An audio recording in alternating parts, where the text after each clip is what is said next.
నమస్తే, welcome to point blank. పాయింట్ బ్లాంక్లో ఇవాళ సిపిఐ జాతీయ కార్యదర్శి నారాయణ ఉన్నారు. నారాయణ గారు, కేవలం నారాయణ వ్యాఖ్యల వల్ల, సంచలన వల్ల మాత్రమే తెలుగు రాష్ట్రాల్లో ఇంకా సిపిఐని ప్రజలు గుర్తుపెట్టుకున్నారు అని నాకు అనిపిస్తుంది. కరెక్టేనా?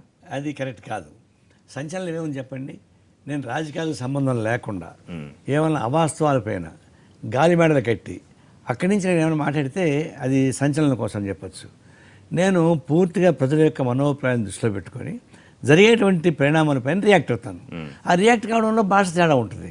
ఇంతకుముందు రాష్ట్రంలో ఉన్నప్పుడు నారాయణ రెడ్డి ప్రధాని నుంచి కింద గల్లీ లీడర్ దాకా అందరిని ఎవరిని వదిలిపెట్టేవాళ్ళు కాదు. ఇప్పుడు జాతీయ స్థాయికి వెళ్ళినా కూడా పోనీ మేబీ రివర్స్లో అనుకోవచ్చు. ఇప్పటికి ఏం పెద్ద మార్పు ఉంది మీ శైలిలో? ఏ మార్పు అంటే కింద సమాజం జరిగేటువంటి విషయాలపైన మార్పు ఉంటే అది మార్పు ఉంటుంది. ఇక్కడ అదే ఉంది.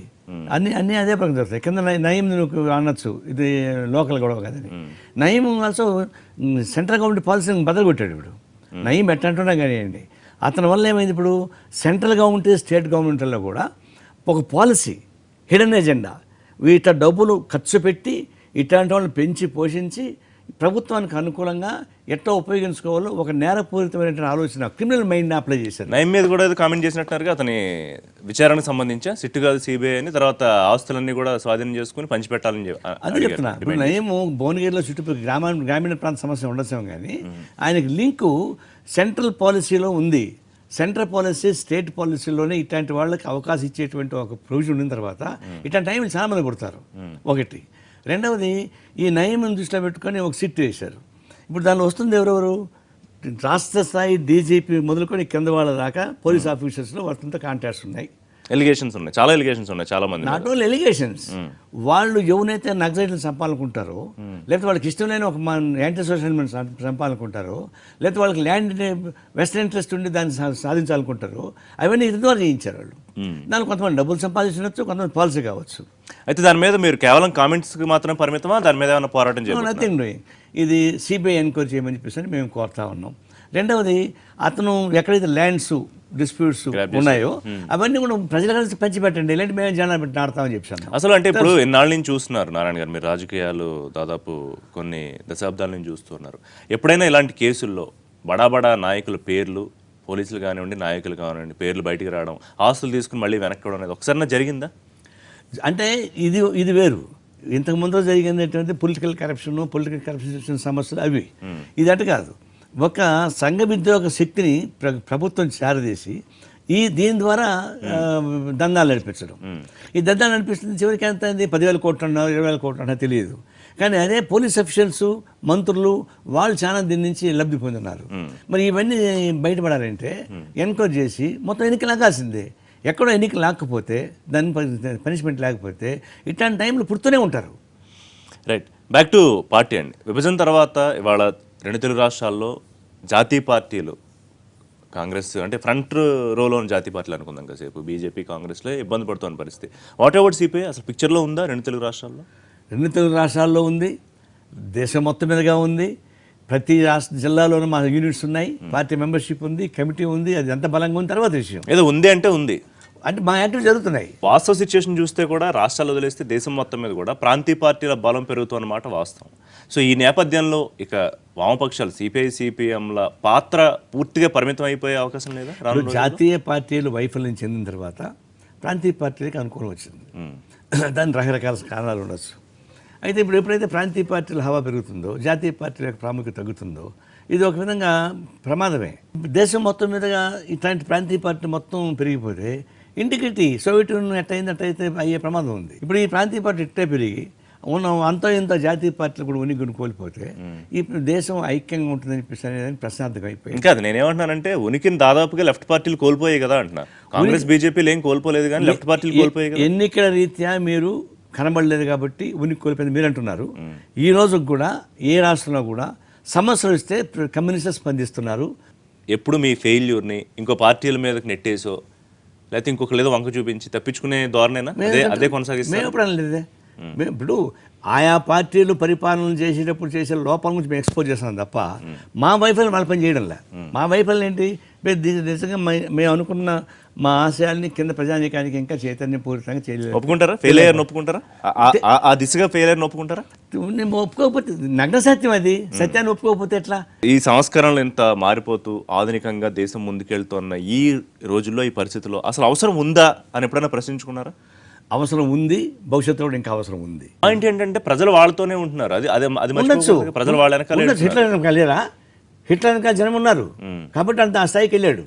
అందువల్ల జనం ఉంటారు, కానీ ఒక్కోసారి జనంని సక్రమైన పద్ధతి నడిపించే శక్తి ఉండాలి. ఇప్పుడు మాకు అన్ని రకాల అవకాశాలు ఉండి కూడా జనాన్ని మొబిలైజ్ చేసేటువంటి ఒకటి వాళ్ళని నమ్మించాల్సింది. అంటే ఇది ఎంతకాలం ఇప్పుడు నాకు తెలిసి ఒక 30-40 ఏళ్ళ నుంచి ఇదే చెప్పుకుంటున్నాం. ఎందుకంటే నిన్నగాక మొన్న పుట్టిన పార్టీలు దూసుకెళ్ళిపోతున్నాయి. మీకు తెలియని విషయం కాదు అది.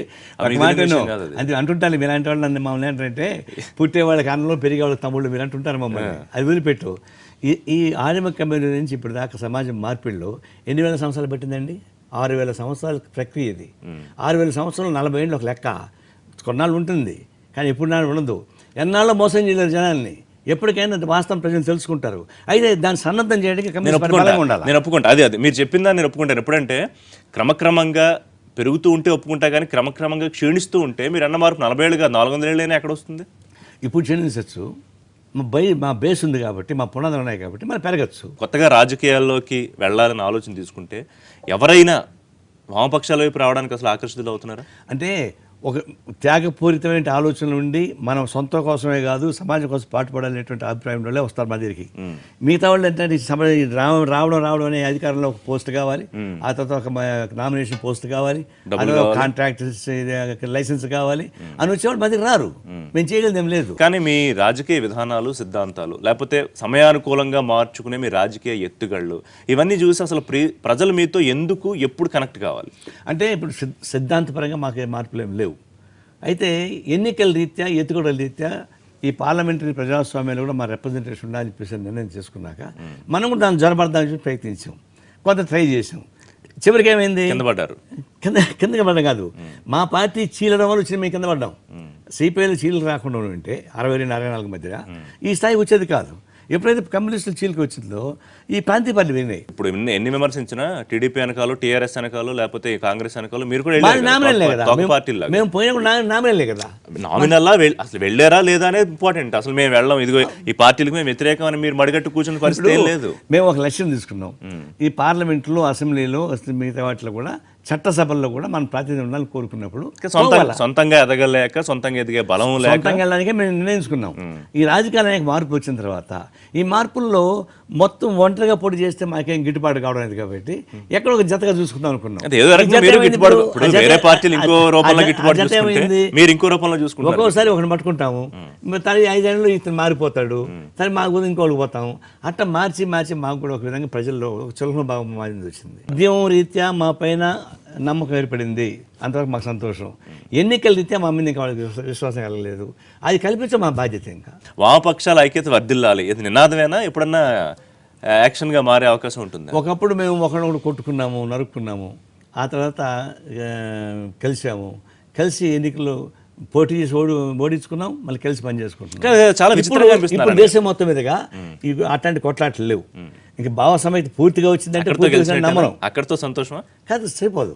మా ఉద్దేశం ఏంటంటే ముందు కలిసి పనిచేయడం ద్వారా, కలిసి మళ్ళీ ఒకే గూట్లో ఉందాం అందరం కలిసి అనేది మా నినాదం.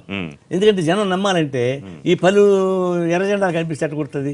జెండా ఒకటే ఉండాలి. ఇప్పుడు దాదాపు చిన్న తేడాలు, చిన్న వైరుధ్యాలు ఉన్నా దాదాపుగా మీ భావజాలం అంతా ఒకలాగే ఉంటుంది. ఒకలాగే ఉంది. మీరిద్దరూ కలిసి ఒక ట్రాక్ పై నడవలేకపోతే ఇంకా మేము ఎప్పుడు కలవాలి, మిమ్మల్ని ప్రజలు ఎప్పుడు నమ్మాలి? మా సిపిఐగా మేమేమంటున్నామంటే కలిసి పనిచేయడం కాదు, కలిసి పోతాం ఒకే జెండా కింద. అప్పుడు జనం నమ్మకం వస్తుంది. మేము చెప్తున్నాం సిపిఎంలో ఇంకా కొంచెం అటు ఇటు కూగిస్తాడుతున్నారు.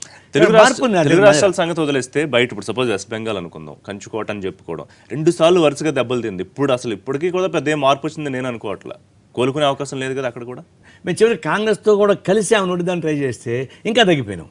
దాన్ని బట్టి మేము చేసుకున్న పాపాలు చాలా ఉన్నాయి, అవన్నీ ఇవన్నీ కడుక్కోవడానికి ఎంతకాలం పడుతుంది చూడాలి పరిష్కారం.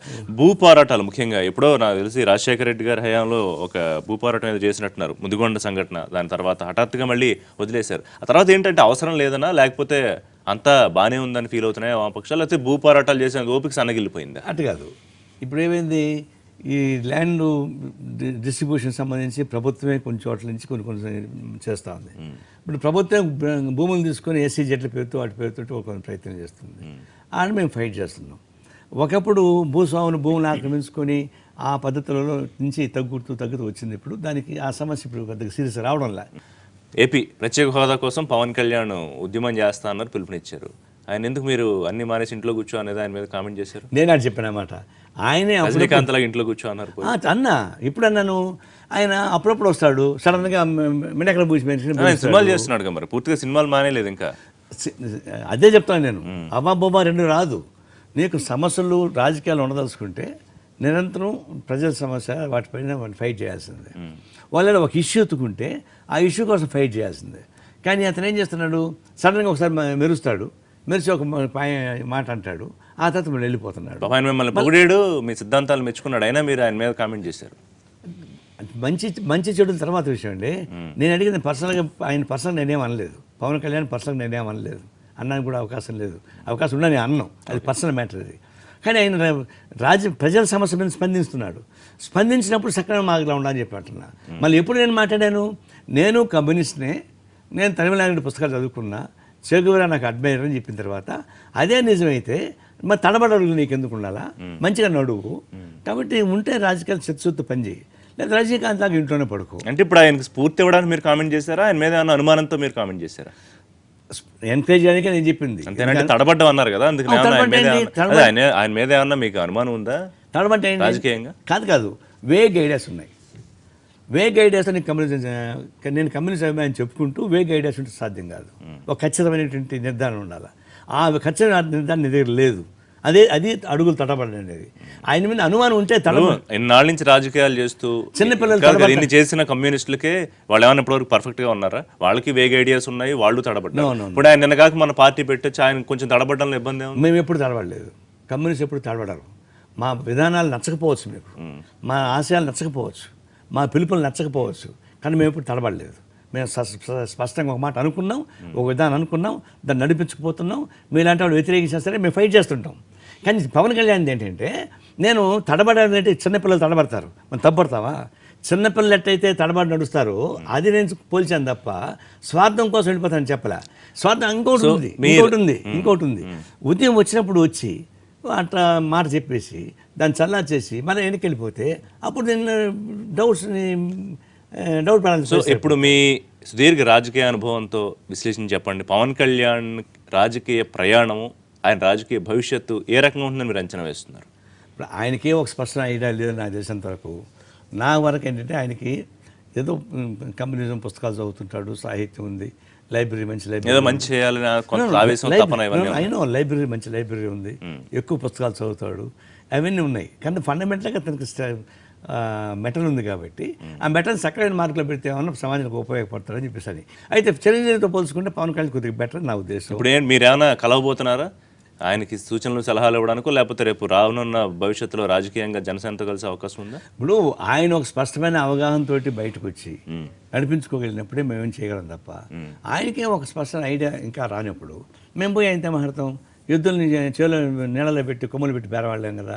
కాబట్టి ఆయన పైకి రావాలి, గీత నుంచి పైకి వస్తే ఆ వచ్చినప్పుడు ఏమైనా అవసరమైనప్పుడు మేము తప్పనిసరిగా ఇన్వాల్వ్ అవుతాం. ఇప్పుడు ఏపీకి ఏం జరుగుతుంది అనిపిస్తుంది నారాయణ గారు మీ అంచనా ప్రకారం? అంటే హోదా కానీ ఈ మధ్య ప్యాకేజ్ అని వరుసగా కథనాలు వస్తున్నాయి, హోదా కన్నా బెటర్గా చేస్తామంటే కొంత సానుకూల వాతావరణం కూడా కనిపిస్తుంది. అదే మంచిదంటారా, లేకపోతే హోదా కావాల్సిందే అంటారా?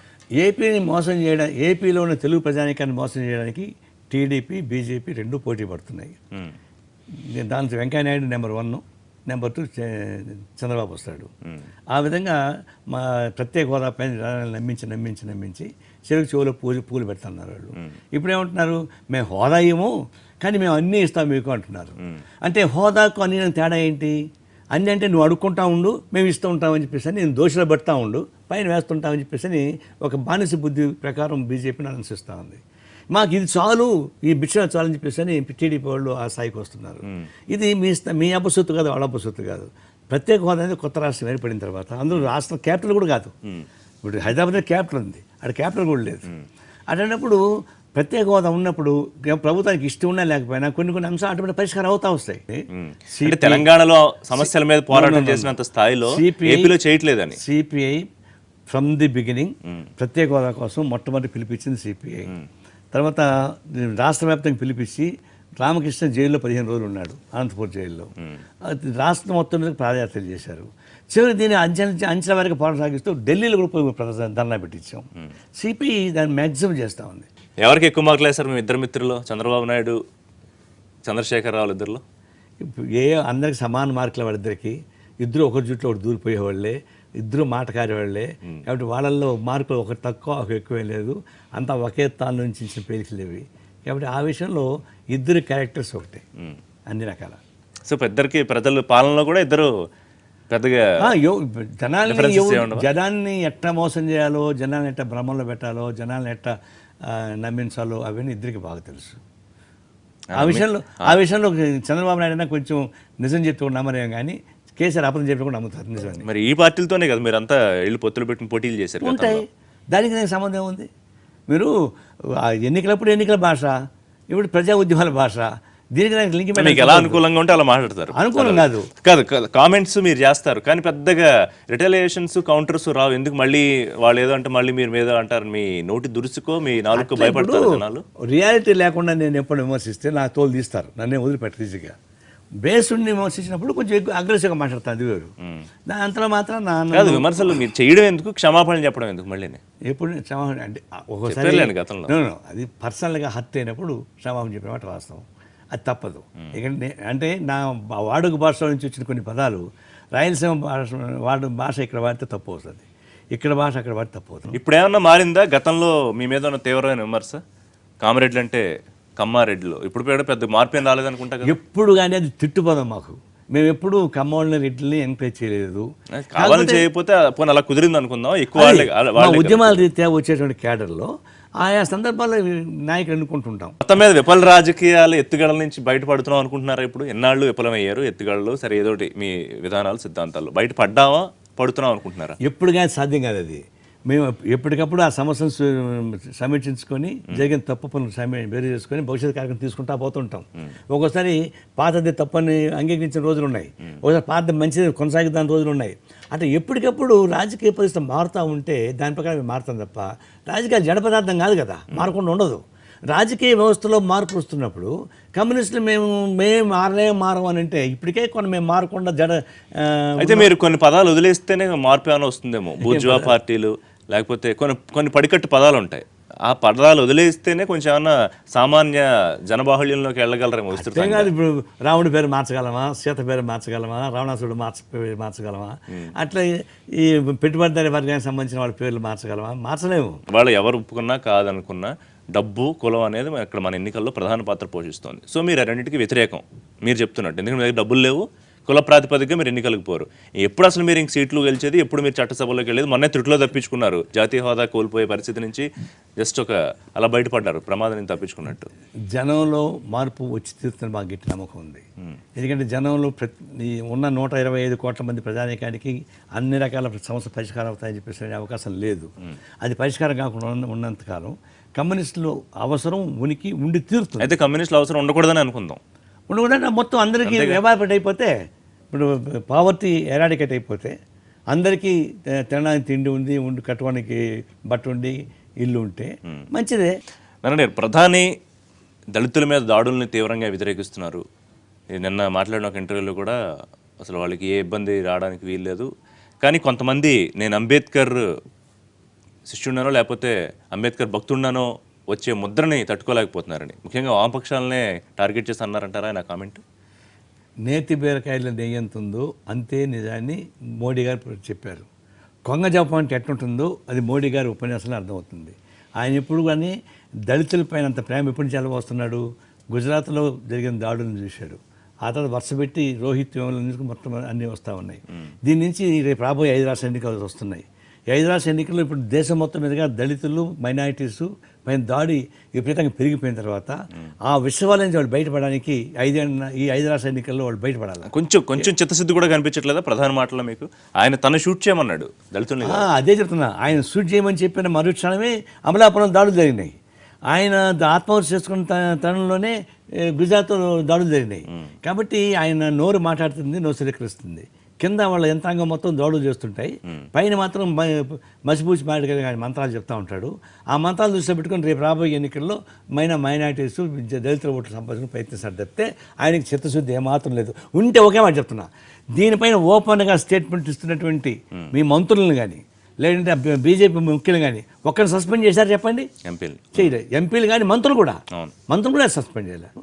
కానీ వాళ్ళ జోలికి పోలేదే. తర్వాత ఒకవైపునేమో గొడ్డు చనిపోయిన ఆవుని చర్మం తీరిస్తే వాళ్ళు దాడులు చేస్తారా? కానీ ఆవులు మాంసం ఎగుమతి చేసే కార్పొరేట్ కంపెనీస్తో మీకు ఫ్రెండ్షిప్లో ఉంటుందా? ఇదంతా కూడా దగా మోసం. రేపు రాబోయే ఎన్నికల్లో వాళ్ళకు కాపాడుకోవడానికి ప్రయత్నించేటువంటి ఒక మేకవన్న పులి లాగా ప్రవర్తిస్తారు తప్ప ఆయన ఏమాత్రం చిత్తశుద్ధి లేదు. ఈ ఇష్యూ మీకేమైనా ఉపయోగపడుతుందా పొలిటికల్గా? మాకు ఉపయోగపడుతుందా లేదని తర్వాత విషయం. ముందర బలహీన వర్గాల మొత్తం ఒకటవుతున్నారు. మనం బాంబేలో సడన్గా 50-60 వేల మంది సమీకరించి ఈ అంబేద్కర్ స్థలం పడగొట్టకుండా ఆపించగలిగారు. అట్లాగే గుజరాత్లో మీద గుజరాత్లో 50,000 మంది ఊరేగించగలిగారు. అంటే భారతదేశంలో ఒక విధమైన చైతన్యం పెరిగింది.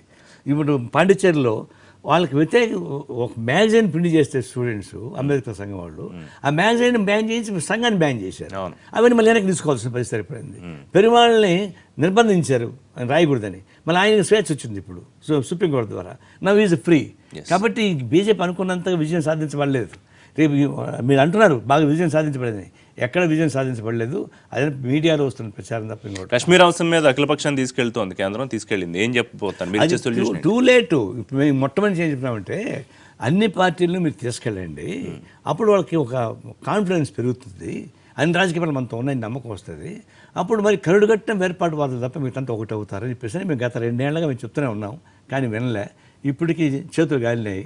ఇప్పటికైనా సరికి ఆకులు పట్టుకుంటున్నారు. మా వంతు సహకారం మేము ఇస్తా ఉన్నాం. జరిగిపోయిన సమీప ఈ ముందు కాలంలో సాధించిన గొప్ప విజయం అన్న ఉందా వామపక్షాలు? కేరళలో కానీ లేకపోతే కేరళలో పెద్ద విజయమే కదా. ఇంత దారుణమైనటువంటి పరిస్థితి నుంచి కేరళలో బ్రహ్మాండంగా విజయం సాధించాం మేము. అది పెద్ద విజయమే. మేము దాన్ని తక్కువ అంచనానికి వెళ్ళలేదు. ఎందుకు ఉన్నాయి మా విజయాలు మాకున్నాయి. ఎన్నికలు కాదు, ఉద్యమాలకు సంబంధించి. ఉద్యమాలంటే ఇప్పుడు మేమున్నప్పుడేమో సోంపేటది మేము ఉద్యమం జయపని చేయగలిగాము, వాంపగిరిది చేయగలిగాము. అట్లాంటి స్పెసిఫిక్ ల్యాండ్ మార్క్స్ ఉన్నాయి. ఇప్పుడు వచ్చినప్పటికి ప్రత్యేక హోదా కోసం ఫైట్ చేస్తున్నాం. ఇప్పుడు అందరికి డిఫెన్స్లో పడేసే వాళ్ళని ఏముంది చూద్దాము. ఇంకా ఫైట్ జరుగుతూ ఉంది. అది ఇప్పుడు తెలంగాణలో కూడా కొన్ని ఫైట్ చేస్తున్నాము. కొన్ని జాగ్రత్తగా మార్చుకొని ప్రయత్నిస్తూ వస్తూ ఉన్నాయి. అంటే పరిపూర్తిగా కానీ మా ఉద్యమాల వల్ల ఏమవుతుందంటే కనీసం పాలక వర్గం స్పీడ్గా పోకుండా ఆగి ఆలోచించే పరిస్థితి ఏర్పడుతుంది. అంతవరకే మాది ఇప్పుడు పూర్తిగా జయప్రదని మేము చెప్పలేము. డబ్బులతో కూడా ఏమన్నా చేయాల్సిన అవసరం ఉందనుకుంటున్నారా రాజకీయాల్లో? మీ రాజకీయాల్లో డబ్బు రాజకీయాలు కూడా చేయాల్సిన అవసరం ఏమైనా ఉందని భావిస్తున్నారా?